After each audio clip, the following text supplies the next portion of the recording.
네, 안녕하십니까. 박세현입니다.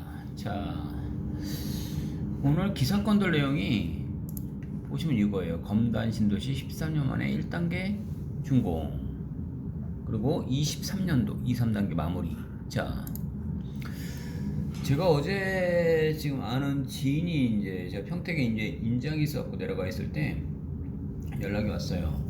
근데 이분도 부동산 일을 하시는 분이다 보니 이제 이것저것 이야기를 많이 이렇게 물었죠. 근데 인허가 내는 절차라든지 이런 것들일 때 시간을 많이 끌 때 이 평택 이야기를 잠깐 좀 같이 해보다 보면 브레인시티 그쪽 부분, 그 도일동 쪽에 인허가를 내는 그 과정에서 10몇 년이 걸렸어요. 그러니까 그 기간 동안에 사람들이 거의 뭐 힘들어지죠. 그런데 결과적으로는 어떻게 되느냐? 됩니다. 그러면 말씀을 드리는 이 요지가 뭐냐면요, 그 이전에 들어갈 때는요 물론 싸게 들어가죠. 그러니까 소문만 돌고 막 이렇게 있을 때는 좀 싸게 들어가죠. 그러면 여기를 어디를 보시면 제일 편할 것 같냐면요, 자, 지금 현재 우리 3기 신도시 지금 막 발표를 막 들어가고 있죠. 요 왕숙지구 이야기 할게요. 왕숙천 지금 그쪽 왕숙지구도 가보면 그 사람들 그냥 소리소 한번 쳐보세요. 소리소. 그 뭐 음식점 제가 뭐 광고하는 것도 아니고, 근데 그 근처를 가면 거기 여기 하나 있고요. 그 근처 쪽 안쪽으로 들어갈 때 바로 이제 무슨 음식점 같은 게 있어요. 그 뭐 카페도 있고 무슨 뭐 이렇게 폭포 같은 것들도 있고, 가서 이제 뭐랄까 식사하면서 이야기하기는 거의 괜찮은 장소예요.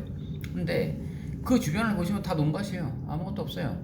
근데 그쪽 일대 왼쪽들 그 넘어서를 보면 다 논밭인데 거기가 왕숙지구거든요. 섹터권들이 다 잡혀 있어요.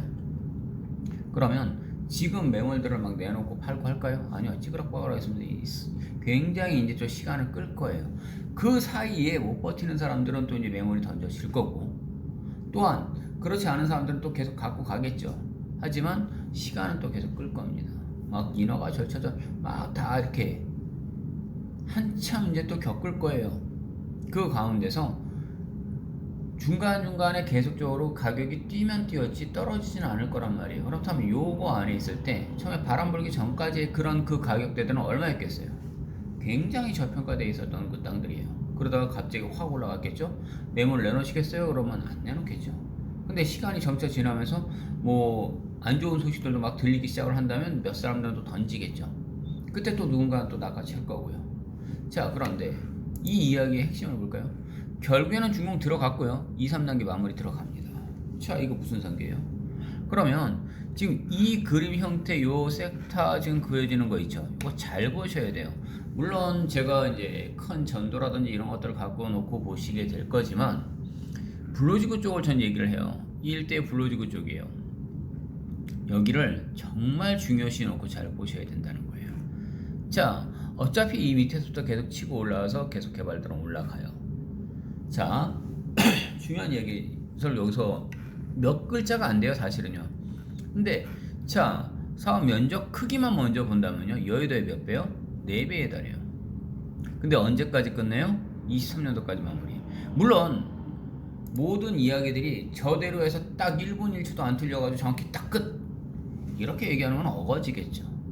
하지만 끝난다라고 하는 시점이 정해졌고 나서 그 날짜가 거의 임박했죠. 지금 21년도 다 끝나갔어요. 내년에 총선이에요. 총선이라 그러나요? 대선이라 그러나요?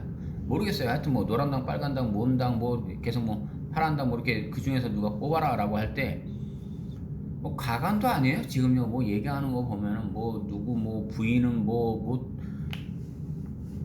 그럼 조국이는 왜 그랬어요? 조국이는 물론 저 그 사람들 뭐 좋은 이야기를 하자는 것도 아니에요.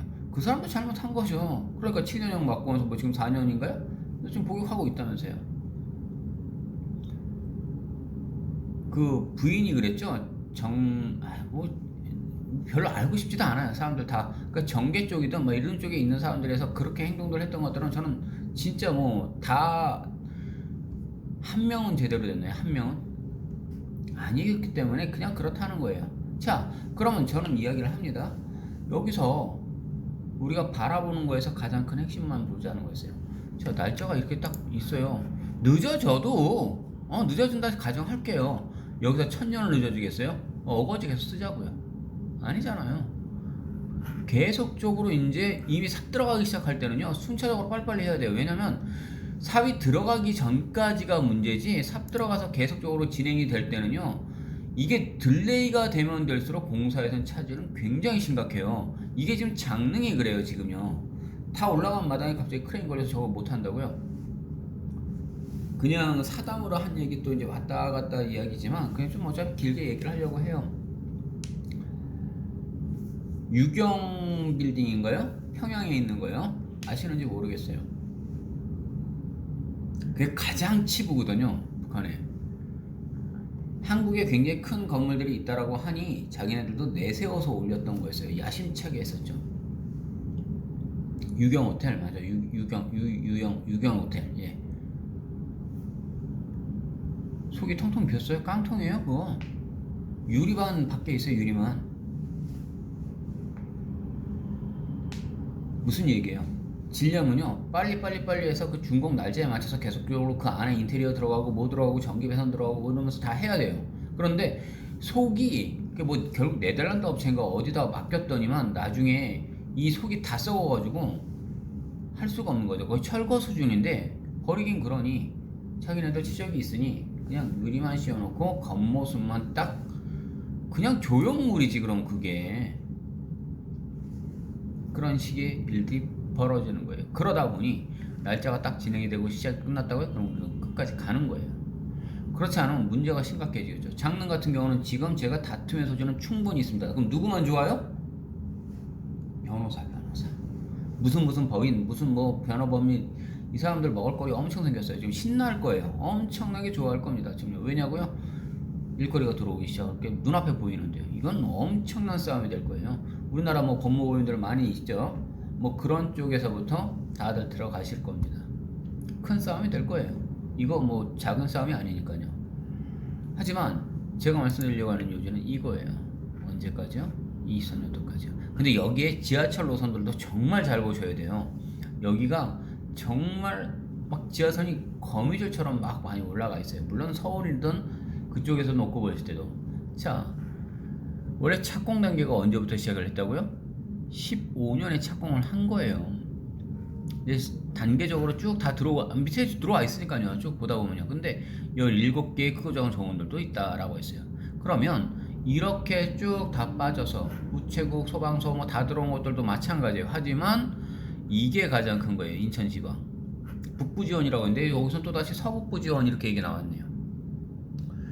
자, 박남춘 시장이 직접 얘기합니다. 인천을 넘어 수도권 서북부에서 자족도시로서 이렇게 얘기했습니다.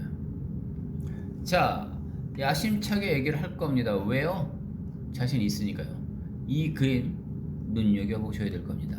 하지만 이곳 안에서도 내 땅이 있어야지 좋은 거죠. 내 건물이 물론 있으면 나쁘진 않아요. 오르고 내리고 계속 할 겁니다. 하지만 내년이 되면 힘들어질 거예요. 분명히 힘들어질 거예요. 막말로 지금 다주택자들 뭐 많이 보유하고 계신 분들은 내년에 제 넥타이 색깔처럼 뭐 빨간 단이 됐다 라고 하면 좀 이제 이쪽에서 더 낫게 우리 쪽에서 좋게 해주겠지 착각하지 마시라는 거예요. 제가 분명히 말씀드릴까요? 그 사람들 뭐 이렇게 검사 출신이시죠. 윤석열 그분도 진짜 다 싫어하니까요. 원래 차라리 검사로 계셨으면 참 좋아했을 거예요. 근데 대부분들 전개적으로 빠지게 되면 사람들이 다 드러나는 거거든요. 자기 와이프께 저렇게 드러날 줄 누가 알았겠어요. 뭐 장모 이야기서부터 이미 지금 뭐 재판 받고 계시나요? 뭐 들어가 있나요? 모르겠어요. 뭐 별로 관심 자체가 뭐 하도 떠들어대니 이야기를 하지만 내년에 뭐 어차피 파란당이 되면 이건 뭐 개박살 낼 거고는 눈앞에 보이고요. 왜냐면 그분은 기본적으로 딱 본인이 그렇게 한다고 하면 해놨었던 게 있어요. 하지만 그렇게 하면 국가적인 입장에서 본인은 좋을 거라고 이거는 정말 명심하셔야 돼요.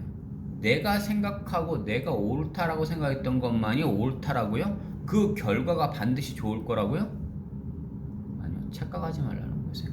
저 역시도 마찬가지예요. 제가 스스로 판단해가지고 모든 서류 상태에서 여기는 분명히 안 돼 라고 했던 지역이 100%다 안 됐어서요? 아닌 지역들도 있어요. 근데 어느 지역은 갑자기 안 될 것 같았는데 갑자기 되는 지역들도 있어요. 하지만 그러다 보니 저도 이제부터는 좀 많이 바뀌었던 거였어요. 가격이 많이 올라 있더라도 어느 정도 형성이 되어 있는 지역들을 이제 점점점 들어가기 시작을 하더라는 거였어요. 왜냐면 그래야 오르는 캐파의 라인이 그다지 그러니까 막 어마어마하게 훨씬 더 크지 않더라도 안정적으로 더 눈앞에 가시권으로 들어오는 것들을 딱 찍기 시작을 했다는 거죠. 왜냐면요, 그래야지만 리스크를 줄이고 나선 안정적으로 들어갈 수 있더라는 게 이제 보였던 거였어요. 사실은 예전부터는요, 그래도 조금이라도 토지 투자는 원래 한 방이거든요. 누군가 저한테 이런 말을 했습니다. 그것도 오늘 들었거든요. 건달, 주먹 쓰는 사람들이죠. 이 건달들, 그리고 한의사, 그리고 영업하는 사람들이요. 특히 이 땅 투자를 하는 사람들이요. 공통점이 뭔지 아세요? 라고 물었어요. 공통점? 건달, 한의사, 이 땅 영업? 땅 투자? 이게 뭐가 공통점이 있겠어요? 한 방이 있더라는 거예요. 한 방이요. 건달은 주먹에 한 방이 있겠죠. 그리고 한의사는 침으로 한 방향을 꽂아버리겠죠. 이 땅은요, 그 한 방에 터진다는 거였어요. 이 차이점을 아셔야 된다는 거였어요. 자, 아직도 늦지 않았습니다. 이 지역에 투자할 수 있는 지역들 물건 갖고 있습니다. 그런 데들을 다 연락을 할 겁니다.